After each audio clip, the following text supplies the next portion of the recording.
Olá, dando sequência ao nosso estudo de fitocosmetologia. Nessa disciplina, hoje eu vou abordar com vocês o tópico sobre aromaterapia e alguns óleos essenciais que são utilizados na estética. Para isso, é importante que a gente conheça um pouco sobre a origem, sobre a história da aromaterapia, uma vez que ela, como terapia, a gente sabe que tem dados históricos que demonstram que a utilização dos óleos essenciais, eles existem, né, desde a história da humanidade, sendo uma prática curativa muito antiga. Então, desde que a gente tem esses relatos históricos, a gente observa a utilização de plantas e de casca de árvores para que se pudesse obter a extração desses óleos essenciais, sempre com a intenção da cura. A gente sabe que podem existir aí por volta de 30.000 plantas aromáticas, né? No entanto, existem a utilização de por volta de 300 apenas como bem definidas e conhecidas.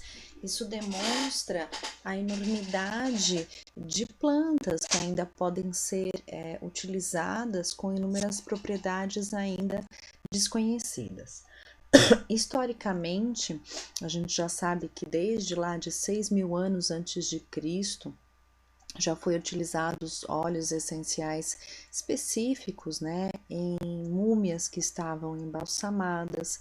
Entre 4.000 e 3.000 anos antes de Cristo, a Babilônia já fazia a importação de determinadas ervas justamente com esse propósito.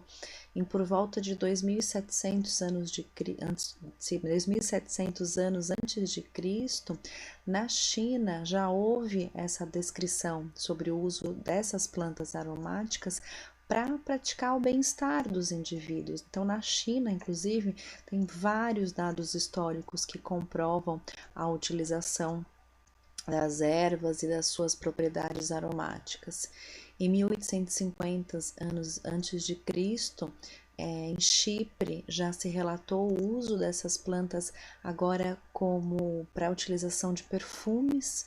E no papiro de Ebers, que data de 1500, por volta de 1500 anos antes de Cristo, nesse papiro tem relato assim de várias utilizações de várias substâncias, né, obtidas tanto de plantas como de venenos animais, de minerais, inclusive, e lá relata muito a utilização do óleo de olíbano, né, e suas propriedades, né? No papiro de Eber se fala não só de propriedades terapêuticas, mas também de substâncias potencialmente tóxicas. Por volta de 70 anos antes de Cristo, no Império Romano se falava muito da utilização dos óleos essenciais, bem como as técnicas utilizadas para sua extração. E Paracelsus, no ano de 1500, foi como que começou a utilizar mesmo sob o ponto de vista médico, né, terapêutico, a aplicação das plantas e dos seus óleos, né, para tratar as pessoas. Mas foi só mesmo por volta aí da Primeira Guerra Mundial, né, no início do século passado, que um químico francês, o nome dele era René Maurice Gattefossé, ele que de fato ele popularizou, ele acabou utilizando mesmo os óleos essenciais com as suas propriedades terapêuticas. Ele já era um estudioso da área, né, nessa época da Primeira Guerra Mundial, e há um relato de que no laboratório onde ele trabalhava ocorreu uma explosão, né, causada por alguma mistura, alguma substância que estava sendo preparada. E nessa explosão, ele queimou o braço dele, e os relatos dizem que para tratar essa queimadura, ele já estudava as propriedades dos óleos essenciais, mas ele utilizou o óleo de lavanda. E de fato, os relatos mostram que ele teve uma cicatrização muito interessante, né? E isso acabou popularizando muito a utilização, em especial do óleo de lavanda, e por essa razão ele se tornou o pai da aromaterapia. Alguns anos depois, em 1964, um médico francês, inspirado nas ideias de René Maurice, ele continuou utilizando os óleos essenciais também com fundamentos terapêuticos e inclusive o Jean Monnet ele escreveu vários livros, né, sobre a utilização dos óleos essenciais, né? Um deles, inclusive, que falava especificamente de aromaterapia, mas ele escreveu vários livros na área, o que tornou a ciência mais popular.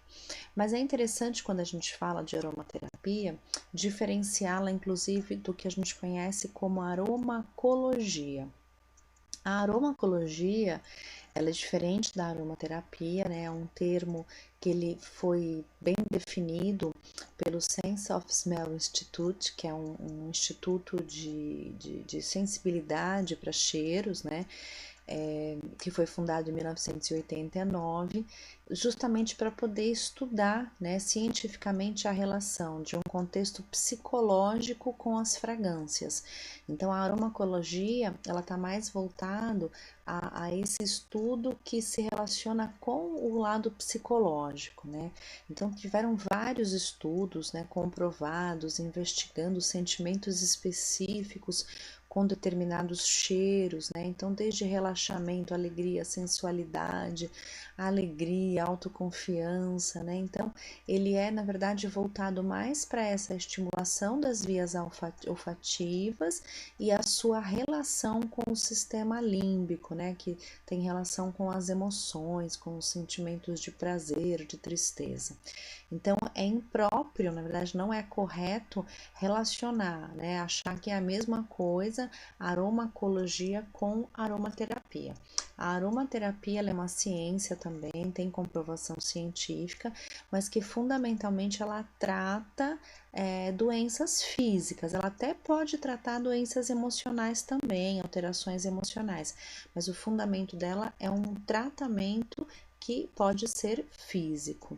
Então, na aromacologia, eu tenho um conceito com uma base numa sistemática também, tem dados científicos, né? Tem estudos que demonstram a sua confiabilidade, mas ele está mais voltado ao lado psicológico relacionado com as sensações de cheiros.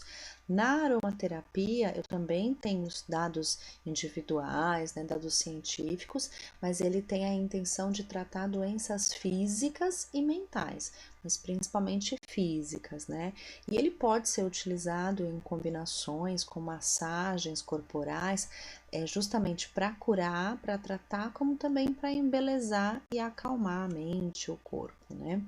Então, entre as diversas diferenças que a gente tem entre a aromacologia e a aromaterapia, eu posso dizer que na aromacologia, o objetivo dela é estabelecer efeitos positivos de determinados aromas no comportamento do humano, né? Então, a intenção é utilizar um determinado aroma e ver o que ele pode estimular em relação ao contexto psicológico, contexto cognitivo.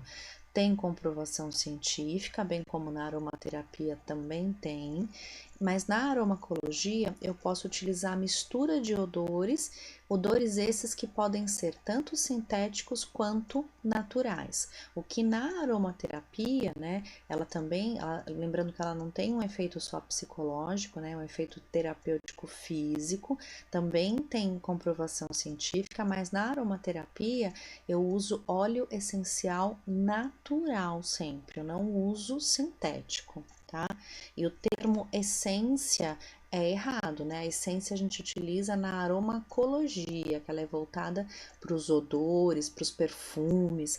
Na aromaterapia é o óleo essencial que tem as suas propriedades terapêuticas. Então, ainda falando dessas diferenças, na aromacologia, o efeito é temporário, né? Então, ele modifica o humor, a emoção, a sensação naquele momento, né? O efeito psicológico, ele estimula vias olfativas e vias relacionadas aos contextos psicológicos naquele momento. Na aromaterapia, como o efeito terapêutico ele busca uma condição física, então o interessante é tratar aquilo. Então, o interessante é que aquela ação possa causar efetivamente uma cura ou um controle e que isso perdure, né? Mesmo porque muitos desses óleos essenciais, eles podem ser absorvidos, né? Tanto pela pele quanto pela ingestão, bem como também pelo olfato, né? Pela inalação. Bom, então a aromatologia ela reconhece que tem uma possibilidade dessa interferência cognitiva através dos cheiros, né, das fragrâncias. Já na aromaterapia, a missão é tratar, é alterar um contexto físico. Ela pode inclusive ter relações com receptores específicos, né? Ela funciona como um medicamento. E na área da estética, existem vários óleos essenciais que podem ser utilizados em procedimentos estéticos, buscando não só esse equilíbrio emocional, bem como equilíbrio físico também, né? Uma vez que a grande maioria delas tem comprovação científica. Então, aqui eu vou citar para vocês alguns dos óleos essenciais mais populares utilizados em procedimentos estéticos, mas cabe ressaltar que existem muitos outros além desses. Então, um deles é a bergamota, que ela é comumente utilizada para combater retenção hídrica, né, causando inchaços, em quadros de celulite, e bem como também no tratamento de acne, uma vez que ela pode ter uma propriedade tanto antisséptica quanto cicatrizante e anti-inflamatória. Pode proteger a pele contra ressecamento, né? E a forma de utilização desse óleo normalmente se faz no próprio creme neutro, né, para massagem, bem como na utilização com máscaras também, no qual ele pode ser misturado em cremes neutros ou ainda em bandagens e cataplasmas. Outro muito comum é o cedro, né? O cedro ele é muito utilizado para tratamento facial de peles mais maduras e ainda peles que têm uma grande quantidade de rugas. Também da mesma forma pode ser misturado em cremes ou em máscaras utilizando produtos com base neutra, né, para poder misturar esse óleo, ou ainda em bandagens e cataplasmas. O cedro, né, quando se utiliza ele no contexto emocional, né, o que se fala muito é que como ele é uma árvore muito grande, né, e que resiste a tempestades, né, muito se fala sobre a utilização dele para indivíduos que estão passando por dificuldades emocionais, né, e que ele pode restabelecer esse equilíbrio, ok? Bom, outro muito utilizado, né, outro óleo essencial muito utilizado é o de camomila, camomila romana, que tem propriedade também antisséptica e adstringente, além de ser emoliente e estimulante do sistema linfático, pode ter uma leve ação analgésica, bem como anti-inflamatório e tônico, também, né, já falei antisséptico, mas bactericida e cicatrizante. Também por via oral, principalmente, tem um forte poder calmante, tanto mental quanto corporal, e hidratante para a pele. Então, por isso que comumente pode ser utilizado em cremes de massagens, misturados a outros óleos. Não é o ideal, tá? Se for misturar com óleo, o ideal é que seja um óleo mais neutro possível. Tá? Então, por exemplo, um óleo, um azeite o mais puro possível, ou ainda, se for um óleo vegetal, né? Até pode utilizar um óleo de coco, mas como o coco tem propriedades específicas, não é interessante misturá-lo com outros tipos de óleos essenciais. Né? E em máscaras de forma diversas, além das suas propriedades da camomila romana, como fitoterápico, né? Na utilização de chás por via oral, que também é bem interessante, a tintura de camomila também. Ainda falando dos óleos essenciais, eu tenho o óleo de laranja, né, que é muito utilizado para tratamento de manchas, gordura localizada, drenagem linfática. Então, ele pode ser misturados com outros óleos também, bem como cremes e máscaras neutras e bandagens e banhos a vapor. Não é incomum a utilização do óleo de casca de laranja amarga para tratar pacientes que apresentam dispepsias, né, alterações gástricas. E não é incomum encontrar também o óleo de casca de laranja amarga em cremes utilizados para tratamento de gordura localizada. Agora, um outro muito popular, né, o óleo de lavanda. O óleo de lavanda, é importante relembrar que existe o lavanda angustifolia officinalis, que é aquele comum da região de Provence, na França, e tem o lavanda dentata, né? É importante falar disso porque os dois têm propriedades funcionais, né? Os dois óleos essenciais têm propriedades terapêuticas interessantes, mas bem diferentes umas das outras. A angustifolia, ela é mais calmante, né? Então ela é muito utilizada para insônia, para tensão, para cansaço, bem como para diversos problemas de pele e odor, uma vez que elas têm um odor bastante característico e bem aceito, né? Então, ela tem uma propriedade cicatrizante, né? Interessante utilizar para picadas de inseto, lembrando que foi essa lavanda angustifolia que o pai da aromaterapia utilizou para o tratamento de queimaduras. Então, ele é muito interessante para o relaxamento do corpo, relaxamento da face, alívio de dores, é muito utilizado para a preparação da pele antes e após a extração de limpeza de pele, né? Então é um óleo que é bem versátil, dá para utilizar em várias situações, tanto em cremes de massagens, óleos, máscaras, né, compressas mornas e frias, no próprio banho, né, no vapor. É um óleo que tem uma utilização bem interessante, né? E lembrando então que o angustifolia é aquele da região de Provence, na França, e é esse que tem essa propriedade cicatrizante e calmante. Esse que é encontrado aqui no Brasil, que é esse que está aqui abaixo, que aqui no Brasil a gente vê bastante, é a dentata, né? Que é essa que é utilizada para a produção de alfazema. Ela é comum aqui no Brasil e na região de Portugal, e ao contrário da angustifolia, ela é estimulante e expectorante.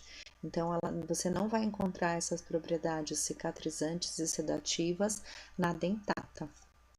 Bom, ainda temos o alecrim, né? O alecrim também é muito popular para estimular circulação e também cicatrização e revitalização dos tecidos. Ele ajuda a combater o edema, né? Então é um forte aliado para tratamento de inchaços diversos, flacidez. É interessante para o tratamento de acne, né? Uma vez que ele melhora a circulação, celulite, e eu posso utilizá-los de diversas formas, também como massagem, óleos, também utilizar como aromatizador. Posso utilizá-lo também em escaldapés e cataplasmas, né, devido a essa propriedade de melhora de circulação e cicatrização. O único cuidado é que como ele melhora essa circulação, ele causa uma certa vasoconstrição, ele pode não ser interessante para pacientes que têm hipertensão na gravidez e pacientes que têm histórico de epilepsia. Então, para esses pacientes não é interessante a utilização do alecrim. Ainda temos o tea tree ou melaleuca, né, o óleo de melaleuca, que é assim muito utilizado. Ele é muito comum na estética, bem como a utilização dele para shampoos diversos, né? Ele tem uma propriedade levemente analgésica e o interessante dele é que ele tem uma ação antisséptica e fungicida e cicatrizante. Então esse óleo é um outro óleo muito interessante, além de lavanda, para utilizar para limpeza de pele, tanto no pré quanto no pós, né? Porque ele previne possíveis infecções da pele e eu posso utilizá-lo também em massagens, né? Posso utilizar também misturado a outros óleos e máscaras. É um óleo que tem uma utilização bem interessante também. E o palma rosa, né, é muito interessante pela sua propriedade hidratante. Por isso que não é incomum a utilização deles em diversos cremes hidratantes, em algumas maquiagens, batons, né, produtos utilizados para mãos e pés, porque ele é realmente muito hidratante e é uma excelente escolha como creme de massagem para as peles mais maduras, né? Eu posso misturá-los aos cremes neutros, bem como óleos e máscaras também. Tá? Então aqui eu mostrei para vocês alguns dos óleos essenciais mais utilizados na área da estética, lembrando, é claro, que existem muitos outros que ainda podem ser explorados. Eu espero que vocês tenham gostado e espero vocês até a nossa próxima aula. Até lá!